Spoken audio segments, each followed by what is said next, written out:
Bonsoir à toutes et bonsoir à tous. Parfois, quand je me réveille, j'ai oublié que je vis à nouveau sur Terre. La tête dans l'oreiller, je vois les lumières de la ville presque à l'infini, à travers l'immense baie vitrée de l'appartement. J'aurais déjà sauté si elle pouvait s'ouvrir, perdant de vue qu'ils m'ont installé au 88e étage et que la gravité ne me laisserait aucune chance. Ainsi commence le nouveau roman de Gilles Bartholin, s'il est l'invité de LCR ce soir.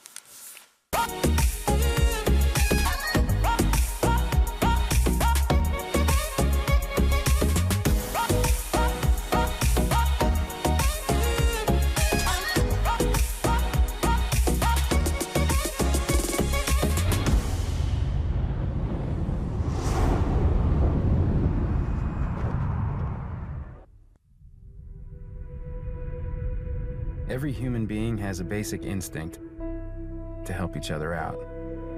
If a hiker gets lost in the mountains, people coordinate a search. If an earthquake levels the city, people all over the world send emergency supplies. This instinct is found in every culture, without exception. At around 4:30 a.m., our satellites detected a storm approaching the Ares 3 mission site on Mars. The storm had escalated to severe, and we had no choice but to abort the mission. But during the evacuation, astronaut Mark Watney was killed.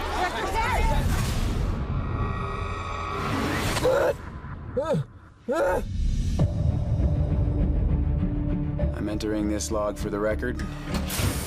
This is Mark Watney, and I'm still alive. Obviously.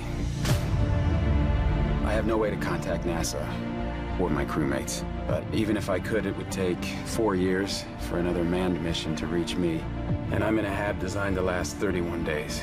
So, in the face of overwhelming odds, I'm left with only one option. I'm gonna have to science the shit out of this. Okay, let's do the math. I gotta figure out how to grow 4 years worth of food here on a planet where nothing grows. But if I can't figure out a way to make contact with NASA, none of this matters anyway. Houston, be advised. We've got a video message. It's directed to the whole crew. Play it. Mein Gott. Mark Watney. Voilà, il y a du stress quand même dans ce film. Seul sur Mars, évidemment, vous avez reconnu de Ridley Scott avec Jessica Chastain, Matt Damon. Bonsoir Gilles. Bonsoir. Vous connaissez ce film, j'imagine, non? Oui, mais je ne l'ai vu qu'une fois. Non, allez, moi Oui. j'étais sûr que vous connaissiez par cœur. Ah non, je le connais bien. Oui. J'ai lu le roman. Oui. Et vous, oui, vous avez lu le roman. Ouais. Votre roman, d'ailleurs, pourrait s'appeler Seul sur Terre, presque, Oui, exactement. quelque part, Ouais. de façon inversée. On va en parler. Votre deuxième roman, d'ailleurs. Mars, c'est quelque chose, la planète Mars, c'est quelque chose qui vous obsède, si je puis dire, depuis que vous êtes tout petit, les bandes dessinées, c'est un peu dans notre génération, on parlait beaucoup de ça, hein, il y avait beaucoup de BD, de films, de livres aussi, effectivement, sur Mars. Oui, alors Mars ne m'obsède pas du tout. Non, bon, d'accord. C'est plutôt la Terre qui m'obsède, mais c'est Mars beau. est un très bon prétexte à être obsédé par les problématiques terriennes ou terrestres. Pourquoi? Non. Parce que le roman, c'était l'occasion, à partir de Mars, de montrer une sorte d'opposition entre notre mode de vie, Ouais. nos aspirations, nos fantasmes, en tout cas les fantasmes qui trottent dans la tête des ultra-riches, d'aller dans l'espace, et puis les questions environnementales. Donc il y a un personnage qui est au centre, C'est ça, au des centre enjeux, des grands enjeux. des grands enjeux, et il rentre. Effectivement, il rentre sur Ouais. Terre, c'est la suite en quelque sorte. Ouais, Il ouais, rentre ça sur pourrait être Terre, la ça suite. se passe assez mal, puisque son agence veut en gros lui faire porter le chapeau. Voilà. Et donc comment est-ce qu'on se remet de ça? Comment on est pris dans une machine institutionnelle? D'ailleurs dans le film aussi, il s'agit de ça.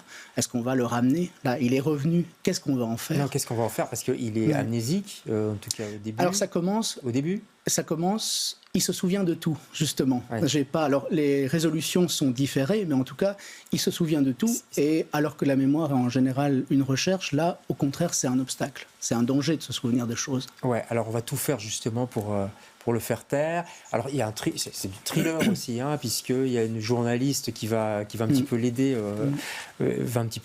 à avancer. Comment tout ça a germé dans votre tête, Gilles? Vous en êtes très loin. Le 2 kg 2, c'était votre précédent roman, c'était Le plancher des vaches, si je puis dire. Oui, exactement. Oui. C'est un peu ça au sens premier du terme.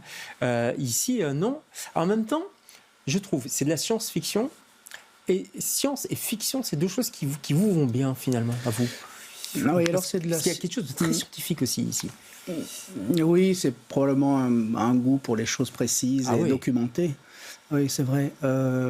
Comment m'est venue cette idée? J'étais en train d'être dans la fin de la promotion du premier roman, et puis c'était la grande période des feux, des grands incendies. Ouais. Et en même temps, j'avais commencé ce récit avant le premier roman. Vous savez, souvent on écrit comme ça, de manière intercalée.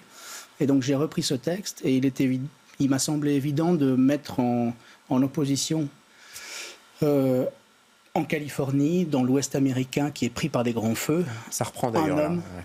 Un homme qui doit tout faire pour essayer de regagner une bonne partie de sa vie qu'il a perdue, alors même que la terre est en train de... Enfin, la terre, même la maison familiale, parce qu'il s'agit d'un récit familial. Ouais. Qu'est-ce qui reste quand plus personne ne veut de vous, que vous êtes étranger dans votre propre territoire? Il a perdu sa compagne aussi. Il a perdu sa compagne, il a perdu toute attache, il a perdu 20 ans de sa vie, en quelque sorte. Donc comment est-ce qu'on fait pour se réinventer?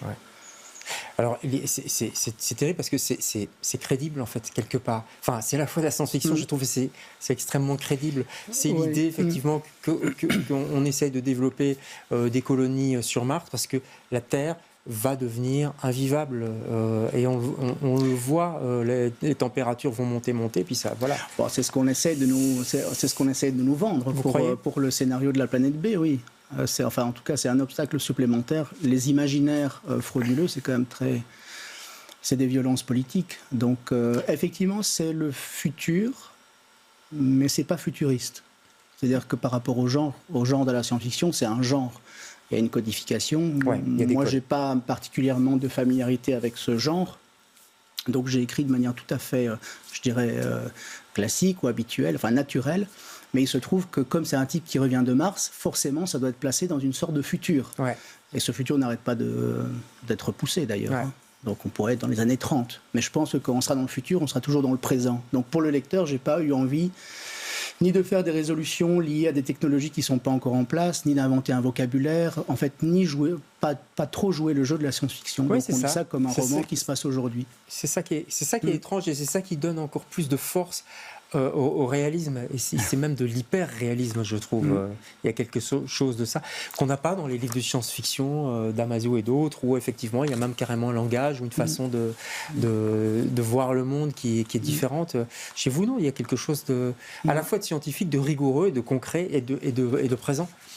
Oui, alors qu'il y avait déjà dans 2 kg 2, d'ailleurs, je trouvais, chez vous. Oui, il y avait ça, c'est bon, je crois qu'on dit que le diable est dans les détails, mais le bonheur aussi, l'intimité aussi, les paysages, les atmosphères, les ambiances. Donc quand on écrit...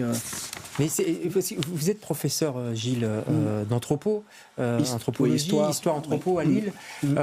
Ça joue aussi, enfin je veux dire, là il y a aussi quelque part le professeur d'histoire qui se dit attention, j'écris un roman, mais il faut quand même être sérieux. C'est deux vies parallèles. Enfin, il faut être sérieux parce qu'il faut être sérieux. Enfin, il faut être sérieux. Oui. Mais je crois pas que... Si, bien sûr, j'ai fait un jour travailler les étudiants sur le rapport entre la Seconde Guerre mondiale et ces ingénieurs qui vont à Hollywood, en quelque sorte. C'est vrai que le lien... mais j'ai assez peu de lien avec l'histoire des techniques spatiales. Non, c'est vraiment quelque chose de tout à fait à part. Pourquoi un roman? Vous avez écrit des essais, il y avait Le Hantement du monde et peut-être d'autres dont je n'ai plus mémoire, mais pourquoi passer par la fiction? Qu'est-ce qui vous intéresse dans la fiction? C'est pour moi assez naturel depuis beaucoup d'années. Il se trouve qu'en effet, publiquement, je suis d'abord un enseignant-chercheur, un historien, etc. Sérieux donc? À la marge, mais une marge qui va peut-être devenir centrale. Effectivement, c'est le deuxième roman, et puis une fois que les choses démarrent, en général, voilà. Donc je suis en train de travailler sur un troisième. Ça veut dire quoi? Que vous allez quitter votre chaire de professeur? Non. Pourquoi vous dites à la marge? Parce qu'institutionnellement, je suis davantage, aux yeux des amis, aux yeux des enseignants, de mes collègues, un ancien chercheur. Ouais. Mais c'est vrai que mon cœur est dans la littérature. Ouais. Est-ce que dans la littérature, dans l'actualité aussi, on l'a bien compris, dans les enjeux géopolitiques, parce que ça parle aussi de géopolitique et de capitalisme, etc. C'est vaste. Hein, est-ce que vous êtes... Est-ce que vous pourriez... Enfin, vous écrivez un troisième roman, vous êtes déjà dedans, puisque vous les écrivez... Ça va dans le même sens Pas du tout. Non.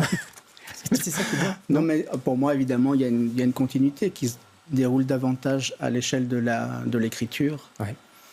Il y a des projets qui sont des projets au long cours que je décide de faire maintenant, de finaliser maintenant. C'est un texte beaucoup plus personnel, plus intime. Ça fait rarement des très très bons romans, mais parfois des troisième ou quatrième romans, c'est avec le recul Pourquoi vous dites de la vie. Pourquoi vous dites que ça fait rarement des très bons romans? Parce que des romans qui sont davantage liés à des événements de votre existence, parfois c'est nécessaire de prendre du recul. En tout cas, c'est mon expérience. Ouais. Est-ce que, par rapport aux thématiques qui sont développées dans ce livre, est-ce que ça montre en surface que vous êtes inquiet pour l'avenir, pour notre avenir, pour l'écologie? Est-ce que vous êtes un écolo angoissé ou pas? Je ne suis pas angoissé au point d'être paralysé. Et je crois qu'effectivement, la littérature sont aussi des actes politiques. On dit souvent que la science-fiction, ce sont des expérimentations en sciences sociales.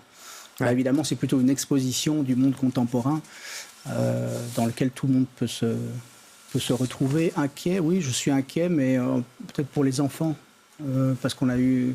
Ouais. Voilà, on a eu quand même une très très très belle jeunesse. Une jeunesse qui a effectivement rêvé de la Lune. Je me souviens quand on était petit. Ah bah oui. C'est pour ça que je vous parlais de Mars au début. On rêvait, on regardait le ciel depuis la Terre. Aujourd'hui, on regarde la Terre depuis le ciel et c'est une inversion complète. Ouais. On va retenir ça comme phrase de fin. Très rapidement, Deborah Willis, ça c'est votre coup de cœur. Don't Wine on March, on n'est pas loin. Hein, on n'est pas loin. On n'est pas loin, mais ça n'a rien à voir. C'est comment une fille qui est en mal d'action à Vancouver avec son copain qui fait de l'élevage de chanvre, pour le dire pour le dire politiquement correct. Voilà, elle décide de s'inscrire dans une télé-réalité où le projet est suivi des actes, puisqu'ils vont effectivement sur Mars en couple. D'accord. Pas avec son copain. Son copain, il veut réussir sa vie sans la rater, ce qui n'est pas toujours évident. Voilà. C'est désopilant, ça n'a rien à voir, mais ça conjugue aussi la gravité et l'humour. Ce que moi j'ai essayé de faire, c'est pour ça que ce livre me plaît beaucoup. D'accord. Deborah Willis, donc, et puis le vôtre ici, L'Occupation du ciel, c'est chez Rivage, on n'a pas dit, on n'a pas encore cité aux éditions Rivage, oui. Et ces éditions prestigieuses quand même. Hein oui, c'est un catalogue tout à fait incroyable, avec une collection imaginaire, un peu comme Rivage Noir imaginaire. Ouais. Donc le livre se retrouve de manière presque incidente dans cette nouvelle collection. Merci Gilles. Merci beaucoup. Deuxième roman. Nous, on se retrouve demain avec d'autres invités. Bonsoir.